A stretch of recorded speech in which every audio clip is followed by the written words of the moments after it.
Okay, hello. I am finally back. I apologize for missing the first couple of episodes of the season, but I had a lot of stuff going on, wasn't able to get on and do the reviews like I want to. And by the time I had time to do the reviews after the episodes, it really had been too many days after it, and it was almost time for the next episode. So I'm back now, and I'm going to try to keep up with these reviews. So we start out the episode where we left off last, and well, not quite almost where we left off last, because David had been on the phone with Veronica, so pretty close to that. Veronica is watching her wedding video, and she's going through, she's going back over everything. She's talking about, he hit me, he pushed me to the ground, and she's telling RK, you should have protected me, and all of this stuff. And RK really would not have been a match for David. He couldn't have stopped David anyway from hitting Veronica, because David just kind of did it like really quickly, and spur of the moment. Nobody saw it coming, and she's saying that to RK, and RK would not have been a match for David. David is bigger than RK, and RK's like, you knock him down, he's probably not gonna get up. A bigger guy knocks him down, he's probably not gonna get up. So anyway, so RK is trying to get her to turn the video off. He's saying you're crazy and all this, because Veronica is saying all this stuff, and she's angry. And I'm like, you're thinking, RK, you're saying that she's crazy, which she is, but you're in her home, and you're in her bedroom, in her bed, and you're in a real vulnerable position for her to do something. So he keeps saying it, and she of course starts fighting. She's like, I'm not crazy, I'm not crazy, I'm not crazy, I'm not crazy, I'm not crazy. And he's still not getting up, and I'm saying, you need to get up. This is obviously not a safe situation for you, RK. You need to get up. But he doesn't get up. And so Veronica's like, okay, I'm calm, I'm cool, I'm calm, I'm cool. So she goes downstairs to the kitchen, and she fills up a pot of water, and she gets some grits out of the cupboard. Now you know where this is going. You know where this is gonna go. She's bringing the water to boil, all that, and we know that what happened in Medea's family reunion. Yeah, Medea's family reunion. And and it goes, the hot grits thing poured on the guy. That goes back to Al Green, when there was a woman that did that to him when he was in the shower. So we know what's going to happen to RK, and his escorting career is not going to go too well if he's all burned up, face and all of that all burned up. It's not going to be a real good prospect for escorting. So let's get on to I'm probably going to end up out of order here, but let's just get on to Landon. So Charles is like, he's not happy about having, broken up with Candace, but clearly he forced the situation, and it was not going to work out. Forced situation's not going to work out. He was somehow surprised that Candace spoke to her mother that way, but anyway, let me not dwell on what was in the previous episode. So he's upset about all that, and he wants to drink, and so he hands Landon a glass, and they get to drinking, and once they get drunk, Charles is like, oh, this is not feel good. I just need anything to make the pain go away. And I'm like, I kind of could tell where this was going.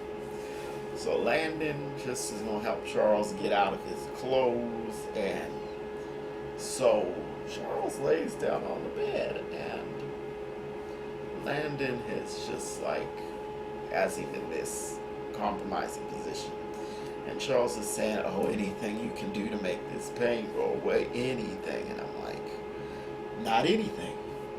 Be careful about what you say, because you don't want anything. Because some people will take that to actually do just anything. So Landon's just right. He's like down on his knees right in front of Charles, and he's just gonna undo Charles's pants, and Charles is drunk, but he's like, but, and he jumps up like, what the, and he's like, get out, because Landon was actually going to, he was actually gonna do that. And so he runs out of the room. He's like, damn it. He's like thinking, oh, what have I done? And he's looking like really embarrassed and scared at the same time, because he could lose his job here. And, trying to take advantage of somebody is, that's a fireable offense. And especially when it's the president, because the president, you can get blacklisted like that. And Landon actually would deserve to get blacklisted, because Charles was drunk and he was taking advantage of him, and that's just wrong to do that to somebody. So back down at the bar, Candace is like, Candace is having drinks and she's talking to Rocky, and Rocky's trying to, talk to her, and she's just like, but you have no money, you can't help me, I don't want to talk to you. And she's like, I beat you up before. And so Landon comes down, and he's frantic, of course, and he's asked for some tequila, a shot of tequila. Rocky gives it to him, and he's gulping it like it's water. And Candace is looking like, what's going on here? And she's looking at him, and she's like, you look scareder than when I had that guy make you pee your pants. You remember that when she said that. We all remember that. And so Landon tells her, I tried to go down on him. And Candace is like, what? And I really feel that Tika Sumpter was breaking character here, because this was a funny scene, and it was just funny, and Candace couldn't even, she didn't really even get any of her smart remarks out, because she was just like in disbelief. She's like, you did what? And when something, Landon went too far, because when Candace is like, you did what, when it's unbelievable that Candace, you've crossed the line, because as many times as she crosses the line, she's pushed somebody out the window, and Rocky brought that up to her, and, she was just, she couldn't believe it. And Landon's trying to put it on her, you put that idea in my head, you said that he was gay. And she said, I didn't. I was just saying that. Because Candace says a lot of stuff to antagonize people, even though if it's not true, it's just like she's an antagonist. It's like, I'm pushing buttons, I'm doing this just to mess with you. And I said, you can't put this on Candace, Landon. You did it. And so he's all mad and like, I hate you. And he storms off back upstairs, and Candace is still laughing. And he had said, charge the drink to my room. And she's like, mine too. And he's like, no. That was a funny scene. So let's talk about Wyatt and Sarah. So I guess, I don't think Sarah had actually gone home. She had pulled up somewhere and parked, and she gets out of her car, and she hadn't even buttoned herself back up yet. I'm like, okay, so you made a fool of yourself over there at the Crier residence, and you're still walking around with your blouse unbuttoned. I'm like, just try to pull yourself together a little bit. So she gets out and she hears Wyatt in the trunk. She opens the trunk and she's like, what are you doing in there? And he's like, come on, give me some money. I need money for a fix and all that. And he grabs her purse and he's looking in her purse and all that. She's like, no, I'm not giving you any money. And then she decides to use him to her advantage. And she's like, okay, I'll give you some money. Come talk to my boss. Come talk to the DA. And we'll go to my apartment and I'll get you some money. So he goes with Sarah and she's like, you're really gonna give me some money? He's just like in desperate need of a fix, just like he is real tore up drug addict. That's all I can say. So what else? So Mitch and his uncle had a scene, and so he gives his uncle back the money Benny gave him. Of course, they still want the interest, and Vinny's got the nerve to look at the money like there's blood on it, and Mitch is like you haven't seen money with blood on it. And Vinny has seen worse with that family. So he got Mama Rose to call the hit off and all that. So there's nobody looking for Benny any longer. But the person that did stab Benny, that was somebody that Jim sent. And he's like, so your friend's got $8 million in the bank, so that's why. And he doesn't want to pay up, so that's why this is a problem for us. And so the Malones know that Benny has that money in the bank. They know that Jim is after him and all of that. So Mitch is trying to, he's trying to figure out how to keep Benny safe, and he's really on his own with that. And so Candace gives Mitch a call, and she's like, how is Benny? And he gives her the rundown and all that, because Mitch was really the only person she could contact about that, because Hannah's not gonna give her any information, and Benny, he wasn't in any condition to talk, so she couldn't really call him. So what else? So Jim and Catherine, they have a scene. So Jim is really angry at the bodyguards or the guards for not making sure that Wyatt stayed in the house. They check the footage. They see that he got into Sarah's car, and he is just, of course he's angry. And Catherine's like, oh no, she's just kind of like indifferent most of the time. Sometimes just, I don't know. But obviously she's not comfortable with getting thrown in jail. But they still have the bullets, so for the time being they're safe. But who knows what Wyatt will say that could send them up the river, and he could send them up the river with his testimony. So Catherine ends up calling Broderick, and she wants him to him to come over. And he's like, in the house you share with your husband, he threatened me within an inch of my life. And she's like, that's because you have more inches than him. And I'm like, Catherine, you're doing too much now. You're just turning into Jim, and that's not really cool. Because toward the beginning, Catherine had her ways. She had tough ways, but she had a little bit more integrity than Jim. And so she's just like gone all the way to the sleazy side. She's like, okay, let me come to your place. And he's like, no, it's not a nice place. So he's really just, at this point, he's terrified of Jim, and he doesn't want to get killed, so he's not trying to mess with Catherine. So, but Catherine's going to force the situation anyway, because she wants what she wants. Where do we go from here? So I'm trying to make sure I get every single thing in. I don't want to miss anything. So let's talk about David. So David, of course, he's really angry about what happened, about being played by Erica, about being, and of course, about being blown up. He is like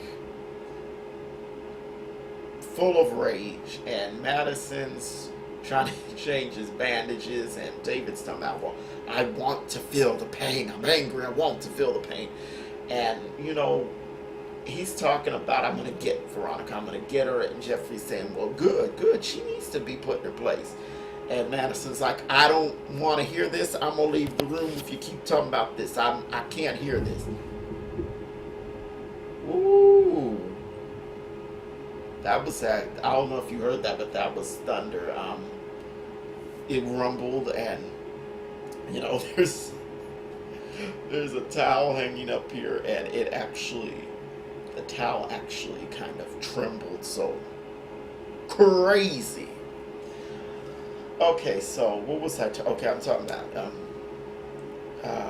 David and Jeffrey and Madison. So Madison's like, I don't want to hear this. I don't need to hear this. So they cut it out, and he tends to all of that in. But David is angry. So Madison is later, Madison and Jeffrey are talking, and actually that was the end of the episode. So they were talking, and so Madison's to stay in the guest room, and Madison's all like, so I can't stay in your room, and like, no, and Jeffrey's like, and my dad's room is next door anyway, so that would be weird. Madison's like, yeah, that would be weird. I mean, no matter how old you are, I mean, come on. That would just be weird to be with somebody in your parents' room. You don't want your parents knowing that. Even if you're a full-grown adult, you just don't want your parents knowing that you do certain things, because it's just embarrassing.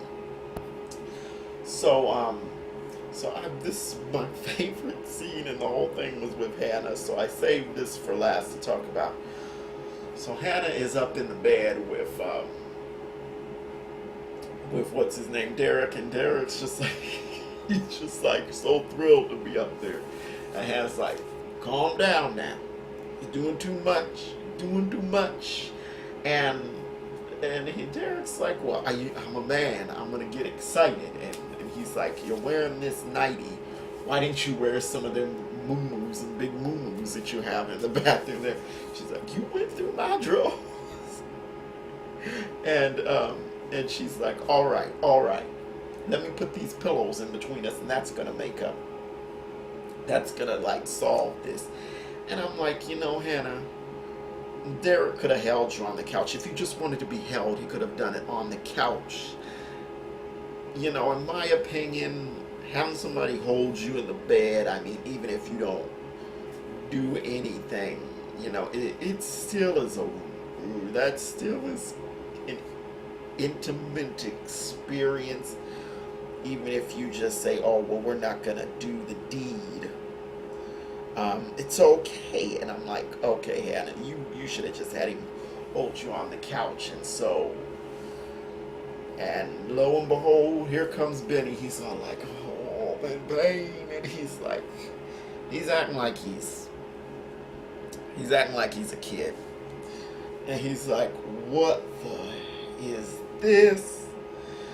And he's like, and Benny he just, you know what? I'm going to just push myself up here in this bed. And it reminded me of the Golden Girls when Stan was sleeping in Dorothy's room because they wanted to put on airs for Uncle Angelo like they were still married. And Sophia saw what was happening, and she's like, I had a nightmare, it was this. So she pushed herself up in between them to stop anything from happening. So anyway, so he and Derek just, I'm gonna go home, and he's like, and Benny's like, don't you come back either. So and